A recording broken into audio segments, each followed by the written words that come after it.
This week on The Record, investigating Kim Gardner. Governor Mike Parson picked a new circuit attorney. Gabe Gore will start on Monday. Working together, I am confident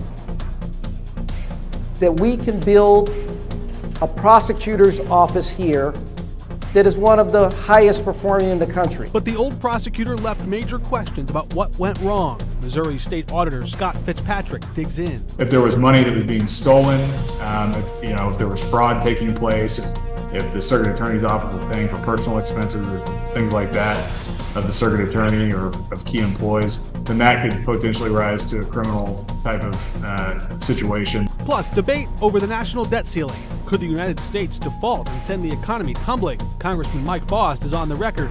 We could default on our debt. And why he might face a primary challenge from Darren Bailey. And political analyst Anita Manion is on the record. It's all coming up right now.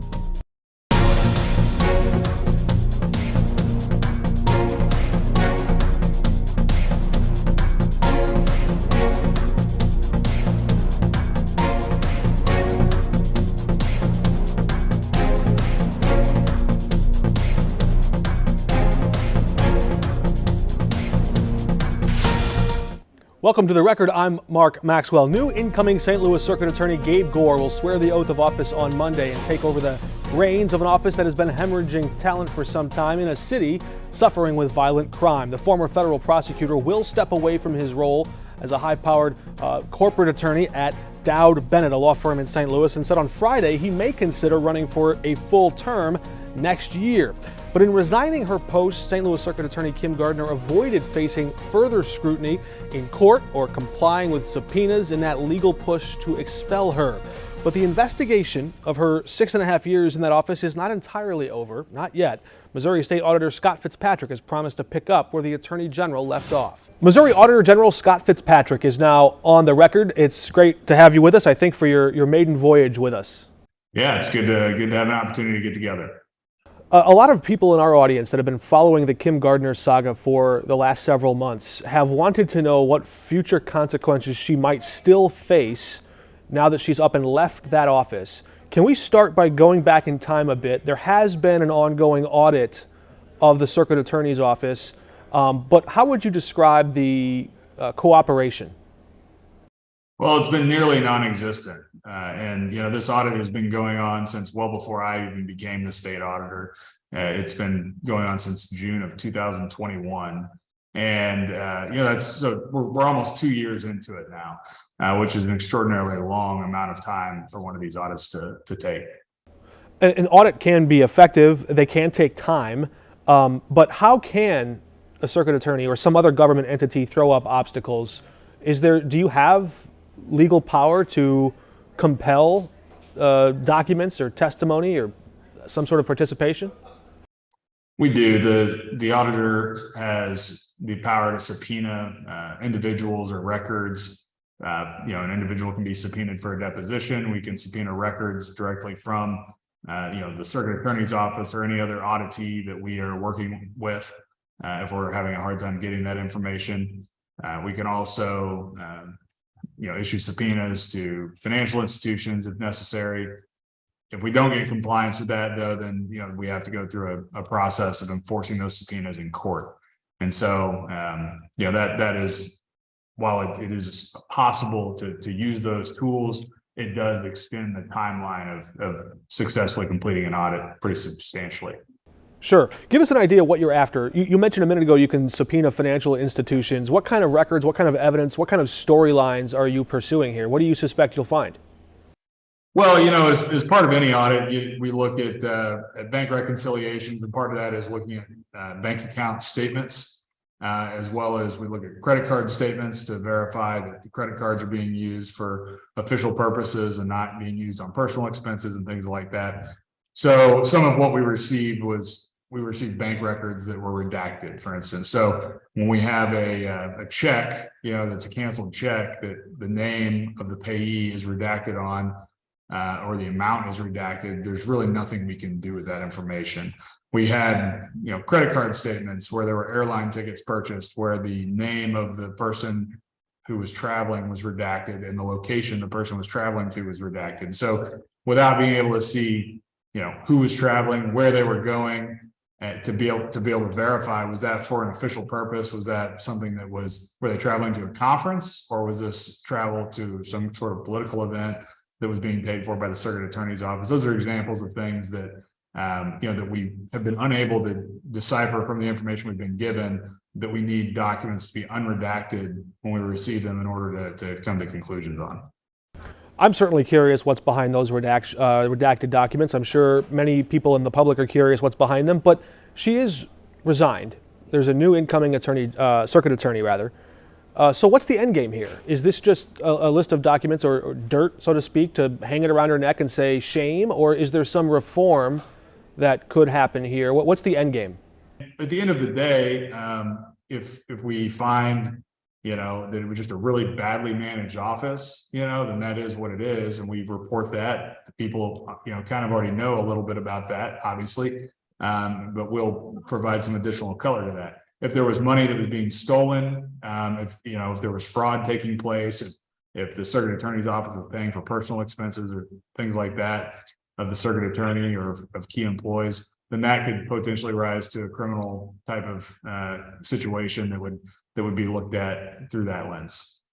I hear you. On another topic, a lot of our viewers, a lot of voters are watching closely this ballot question that could arrive in 2024 about abortion. There's a number of different proposals out there. The language is still not complete. Can you give our viewers a sense of what your role is, what the role of the auditor is in helping to illustrate the issue to voters? Well, the role of the state auditor's office in any initiative petition is that we are responsible for drafting a fiscal note statement and a fiscal note summary. And the fiscal note summary is the 50-word or less summarization of the costs or savings to state and local governments that you read when you read the ballot language. So the legislature gave that job to the state auditor's office, and then I think in the late 1990s, and it's been doing it ever since. And so our job in that is to basically solicit feedback from state and local government entities. So that's departments of the state government, that's county governments, city governments, school districts, things like that, to give our office the ability to summarize what the overall impact of any type of policy change would be, whether that would cost those local governments directly money or if it would save them money directly. You have written a fiscal note in this case, have you not? We have, yeah, we have done that. So, but typically what we do is we compile information that we receive from entities, and we put that into a summary statement that is neither prejudicial or likely to create bias for or against the proposed initiative. And then we submit that over to the Attorney General, and then it goes to the Secretary of State's office. Is the typical process. Sure, and thanks for spelling that out. As we've seen reported, and we know in the courts, there's been a dispute. The Attorney General has said he wants to see a higher cost estimate or a higher fiscal note from your office. There's a disagreement there. I understand there's some litigation happening. How do you define or describe the ongoing dispute? What is the disagreement? What I would say is, while there's kind of a difference of opinion and the process and the role that the auditor's office takes and that the Attorney General has in the fiscal note summary process, there is no daylight between the Attorney General and I on the issue of abortion and how we feel personally about the ballot initiatives and how we'll be voting on those. The Attorney General's office would prefer for us to use a process that's different than the one that's been used in the history of these ballot initiatives and summarizing the fiscal note statement. We have stuck to the same process that has been used. I can't speak to, the motivations of any other party that's involved in litigation. All I can say is, what I've said in our letter, which is we believe that we looked at this and considered all factors. We considered the input of state agencies, including the Department of Social Services, which runs the state's Medicaid program, as well as the Department of Revenue, which is responsible for tax collections and estimating kind of the costs of legislative changes to their own agency. And so, we did the job as we saw it, and we'll just kind of see what happens with the legal process in the courts, and we'll take it from there. All right, Missouri State Auditor Scott Fitzpatrick joining us remotely from Jefferson City. Thanks for your time. Absolutely. Thank you. Time is running out for Congress to raise a debt ceiling or see the U.S. possibly default on its bills. U.S. Senator Eric Schmidt stopped in St. Louis today as he was touring the National Geospatial Intelligence Agency and the Taylor Geospatial Institute on the campus of St. Louis University. We had a chance to ask him about his position. He says he will not vote to raise the debt ceiling, not without spending cuts. And if Congress doesn't reach that deal over the next 7 days, the country could default and run out of money to pay its bills. Schmidt signed on to a letter claiming the economy is in free fall due to unsustainable fiscal policies. I think it's been very clear the American people support spending controls with the debt ceiling increase. The House has moved something forward. And I think what we're talking about here is, calling back unused COVID dollars, work requirements for able-bodied adults, getting rid of the billions for 87,000 new IRS agents. That's very reasonable. I think it's a shame that it took the president almost 100 days to come to the negotiating table. It's my hope that they can work something out that it can be supportive of. Illinois Republican Congressman Mike Bost is now on the record. Congressman, good to have you with us from Washington, D.C. A lot of Americans. Yes, we're glad to have you. A lot of Americans are watching this ticking clock toward the time when America could run out of money to pay our bills. You voted 3 times to raise the debt ceiling under President Trump. So a quick threshold question just before we begin this discussion. President Trump drove the national debt higher, true or false? True. And would you, it looks like politics here if Republicans are willing to... No, let's explain real quick why it is that we've got to change this around. I had trouble voting in support of that debt ceiling, but I know how important it is that we can't let the nation go default. So we've got to do something to try to change the habits. And the best way I can describe this is like this. Those of us who have had teenage children that we've sent off to college, and they have never had a credit card before, and they run the credit card up, and they come back and they've maxed out the credit card. As your parent, you still have to pay for the credit card, but you have to do something to make them stop spending the way they are. You can't just all of a sudden pay the credit card off and go do it again. So what we've done in this bill, and it's not politics, it's reality of taking care of the future for our children and grandchildren. And what we did with it is we said, yes, we're voting for the debt ceiling. We already did. It's already out of the House. And what we did was we sent over to return to 2022 spending levels, cap spending increases at 1%, recoup unspent COVID money, save American taxpayers of over $3 trillion. Now, it looks like we're going to run out by the 1st. This ball is now in the court of the Senate and in the court of the negotiations that the president is doing with the speaker to try to get this problem straightened out to a point that we can move forward and try to correct the problem. I'm not saying that we weren't going to try to correct the problem back when Trump was here either. So you can call it politics if you want, but it's not politics. The reality is it's trying to take care of the future for our children and grandchildren. And I don't know who sent me to Washington, D.C. not to do that. Well, certainly that's what my constituents did. Certainly the House and Senate do have an appropriate role to guide the fiscal policy of the country. That's the whole point. The House and Senate do have that a constitutional authority, yes. Absolutely. So there's certainly a role for this conversation. I want to get your reaction, though. Of course, the Senate says this proposal the House passed is dead on arrival. They're not going to. We'll get into that in a minute. But I want to get your reaction to the policy specifics, because President Biden's White House says that plan, the plan that you voted to pass, would, quote, strip away health care services for veterans, cut access to Meals on Wheels. Let me finish this statement real quick. Eliminate health care coverage for millions of Americans and ship manufacturing jobs overseas. React to that statement. I will react to that statement. Before we passed that bill, I was in possession of a letter from the chairwoman of the Appropriations Committee saying that veteran services would not be cut. I also know for a fact, as the chairman, that I made the statement on the floor. I also know for a fact that 2 days ago, the actual budget proposal for the VA came out. And guess what? It is funded exactly at the president's level. Now, what we're wanting to do is, as I told you, we're wanting to call back COVID money because there's COVID money that has not been spent. Mm-hmm. We want to reduce the overall budget to the 22 level. And we're going to do that, and we're not going to go after we're not going to touch Social Security. Let me say that again. We're not going to touch Social Security. We're not going to touch Medicaid. But I want any person, when we start going through the budget line item by line item, to show me that there's not waste and fraud and abuse going on in this federal budget that has been going on for a long time. And for the sake of our grandchildren, our children, we've got to get to the root of the problem. So now, it sounds like you're saying that House Republicans, it sounds like you're echoing Speaker McCarthy, that House Republicans will vote to raise the debt ceiling, even if that requires some new proposal, not one that has already passed.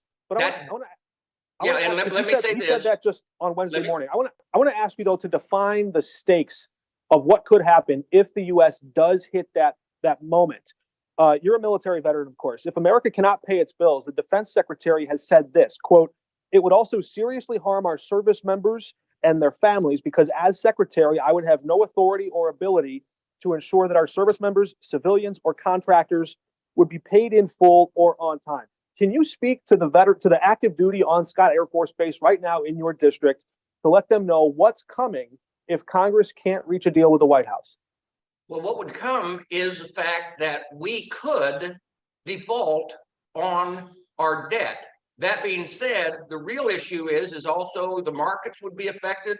The budget itself would still be there as long as they have the money to pay. It would not all of a sudden go into a case where people wouldn't shut down the government. Shutting down the government, we've appropriated, but our indebtedness and our rating would drop like it did in 2011 when this occurred.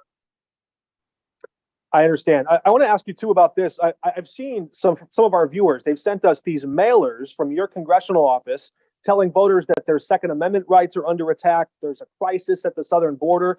We're showing our viewers some of these images now. These look a lot like campaign mailers. Are you expecting a primary challenge? There could be. I don't know. Nobody's announced by any means, but it's very important to keep my voters informed, and I've always done that. And franking is the way to do that. You send out mailers that tell what we're doing and what we're seeing in here and what the problems are and what the concerns we have. And I've done that ever since I've been in Congress. And I don't know what the future brings. We never do. I've never not had an opponent, but it's always been a general opponent. But I don't know. There could be a primary. There could be a general. Right now, I'm focusing on doing the job of the VA chairman. I'm focusing on serving the people of the Illinois 12th district, which is 1/3 of the state, and it causes we're traveling around the state a lot. You got to realize it's one of the largest districts that's ever been drawn in the state of Illinois, and so we're doing the job of providing service and also moving and working on legislation for everyone, not only veterans, but then major focus as a chairman on veterans issues. I know members of Congress have a lot on their plates. They have to work in D.C. and run to keep those jobs. I want to ask you a quick political question. Ron DeSantis is running for president with the backing of Congressman Darren LaHood and former Illinois Governor Bruce Rauner. Darren Bailey, who ran for governor and lives in near your district, is backing Donald Trump. Can you support a candidate for president who's facing criminal charges? Well, I have already endorsed Donald Trump. And I think we've seen a lot of charges that Donald Trump has had over the years that are more political than they are legal issues. Now, he's had some other issues, but the answer is I have endorsed Donald Trump, and that still stands. What kind of a governor do you think Darren Bailey might have made? Did you vote for him? I did vote for him. Matter of fact, I did vote for him. I didn't endorse in the primary because I'm very, very good friends with Paul Schmidt. Paul Schmidt and my son actually worked together in the Pentagon, and Paul Schmidt was my senator. So, but after the primary was over, I supported Bailey and I worked with him and definitely campaigned for him. And I think he would have done a good job. He would have done a lot better job than the existing governor, and that's my opinion after 20 years of state legislative experience. And I know that the state of Illinois is headed down a really, really bad path and has been for a long time. I look forward to covering your reelection campaign, should that occur in Southern Illinois. I want to ask you one last question about the issues before we let you go. A lot of times we fall into the trap of horse race coverage and all that, but there's something that's very important, this fentanyl issue, something that's killing Americans in rural Illinois, and you've been working around this area from Congress. What can Congress really do to actually stop the flow of fentanyl? Several things. One, they can actually secure the border if they can get the administration to do that. They can put a control on that. We actually voted to this week make it a class 1 drug and made it illegal to have possession of. But it is the biggest killer of adults ages 18 to 49 in the nation now. And this is, it's being made in China. It's coming across our southern border in record amounts, and it is affecting every community in this nation. All right. Well, Congressman Bost, we look forward to learning more about those proposals. Mark, thank you. Talking to you again soon. Thank you very much. Appreciate it. Anita Manion is now on the record with us. It's good to have you back. Always good to be here. We see Darren Bailey and Mike Bost backing Donald Trump's reelection bid. Also this week, Missouri Attorney General Andrew Bailey, who has a primary fight of his own, is backing Donald Trump. How will the presence of Donald Trump and his ongoing legal battles, plus the presence of other GOP challengers, affect these primary races in Illinois or in Missouri? Yeah, the presidential primary race, or there are other personal primary races? Well, just the fact that they're both going on at the same time, right? You've got all of these presidential candidates competing for voters, and you've got congressional races and attorney general's races. They're going to have to kind of pick sides. They are, and it's interesting, that I think the folks who are coming out early and endorsing Trump feel confident that that's going to benefit them in their own primaries. It'll be interesting too, because the primary calendars in Illinois and Missouri are very different. So Illinois, you're looking at a March primary, where in Missouri, people could maybe wait a little longer to declare, because we will have a caucus now, and that won't be till August.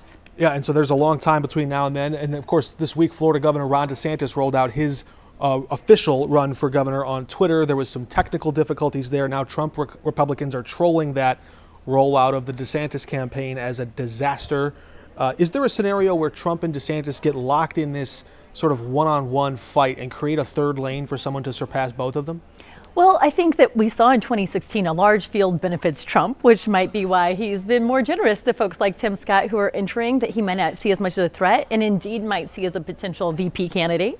But it is possible that Trump and DeSantis are certainly seen as the two front runners, but DeSantis seems to be losing traction. I think what remains to be seen, he's sort of advertising himself as like MAGA without the mess, right? Without the baggage. And so how does his charisma work on the campaign field? Does he connect with those voters? Is he really going to be able to pull from Trump's true base? I think that remains to be seen. Some of his supporters have said he knows how to govern better than Trump did. Sure. But he might not be able to entertain as well. So what does the base want? That sort of entertainment presence that makes a show of all of it, or someone who sort of understands the fine print and legislative minutia better? Well, you've seen politics for a long time. A lot of voters don't get into the weeds with, sort of the wonky policy areas. Sure, DeSantis could say, I would have had the wall built by now. But does that connect with primary voters? Does that energize those folks to come out and vote? We know turnout in primaries is very low, and it's going to be the people who are most enthusiastic. Let's go back to Illinois for a minute, because we don't know Darren Bailey is going to run, but it looks like he's leaning in that direction. We saw some polling that went out recently. We haven't seen the results, just the questions on the front hand. And we've seen Darren Bailey sort of crisscrossing the 12th congressional district, kind of a coincidence there. So he's looking to see where Mike Bost is weakest. Bost has been a loyal Trump Republican, backing Donald Trump in every election and voting with Trump from Congress 94% of the time. About the only few times Bost did not vote with Trump was when he was blocking a round of stimulus payments, or trying to, or when he was voting on sanctions of Russia or Syria, things about national security. Now he could face a primary from his right flank, testing that very thing about his loyalty to Trump. So if you show that degree of loyalty and you still face a challenge on the very basis that you weren't loyal enough, how long does the political value of that loyalty to Trump last? Well, I think, while Trump loyalty doesn't always pay off an endorsement, think about the Missouri Senate race and folks who are vying for his endorsement there.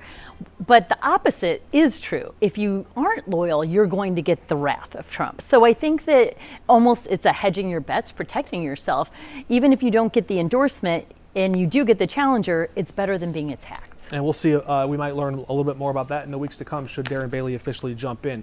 In Missouri, voters could see a question about abortion on their ballot in November of 2024. And you heard in our interview with Scott Fitzpatrick, the state auditor, there's a dispute right now between him and the attorney general about how that question might look on your ballot. There's a fiscal note that says, what's the cost? Right. I'm going to read a little bit here. The attorney general wants the auditor to inflate the cost to suggest that Missouri could lose billions of dollars in federal funding for violating the Hyde Amendment, which bans taxpayer funding for abortion in some cases. Fitzpatrick wrote in a letter to Bailey, quote, "As much as I would prefer to be able to say this initiative petition would result in a loss to the state of Missouri of $12.5 billion in federal funds, it wouldn't." What do you make of this dispute? Two Republicans can't agree on this. Yeah, and we wouldn't know this had we not got the documents. But I think that from my perspective, reading the information, it seems like Fitzpatrick is trying to do what's always been done and just toe the line. And, part of his job is not to have prejudicial or bias in that language and in those calculations. And it seems like the attorney general is pushing for the opposite. And the auditor also said there could be, he says, significant costs that are unknown. Sure. So even in that, it's sort of a warning. He's putting up a warning sign to voters, hey, we might not know the cost. Some of the anti-abortion advocates have said, just in losing potential lives that could be taxpayers down the road, there's a sort of a cost there. How do we calculate that? And it's ballooning the cost. I saw that calculation too. I think that's a real slippery slope, because then are there also costs associated with that? Maybe you have more kids in schools and more, other SNAP Economic benefits activity. or other, right. So I think that those are awful slippery slopes that we don't typically use in these calculations. So I guess we have to wait and see what the final outcome is. There's some legal battles happening in court before the question gets settled, but voters should, I guess it's going to be on us in the media to help educate voters on what actually is behind that language on the ballot. Yeah, I think there's going to be also some disputes over the summary language, just describing the initiative as well. So that's going to play out over a couple months, I think. How closely do you think people at home are watching the debt ceiling? It's 7 days away before Treasury Secretary Janet Yellen says there's this moment that all of a sudden a lot of catastrophic things could happen in the economy. I think one part of us is used to this happening. This happened pretty dramatically just over 10 years ago. And so the markets aren't reacting like they have in the past. And maybe we just assume that this is political theater and is going to get resolved. But I think it's a really serious situation. And if this does happen, if we do default, there are very dire consequences. And even in 2011, when we didn't default, we got within 2 days of the cutoff, I believe. Markets dropped. Our credit rating was, lowered. So these are really serious things that we should be paying attention to. And they do come with a cost. President Biden has suggested maybe House Republicans would be willing to take that risk if it just damages him politically. We'll wait and see. Maybe more on that next week. House Democrat Sarah Unsicker plans to join us next week. She's running for Missouri Attorney General in the Democratic primary. We'll have her here with us next week. Anita, thank you for joining us. Absolutely. Thank you. Until then, we're off the record.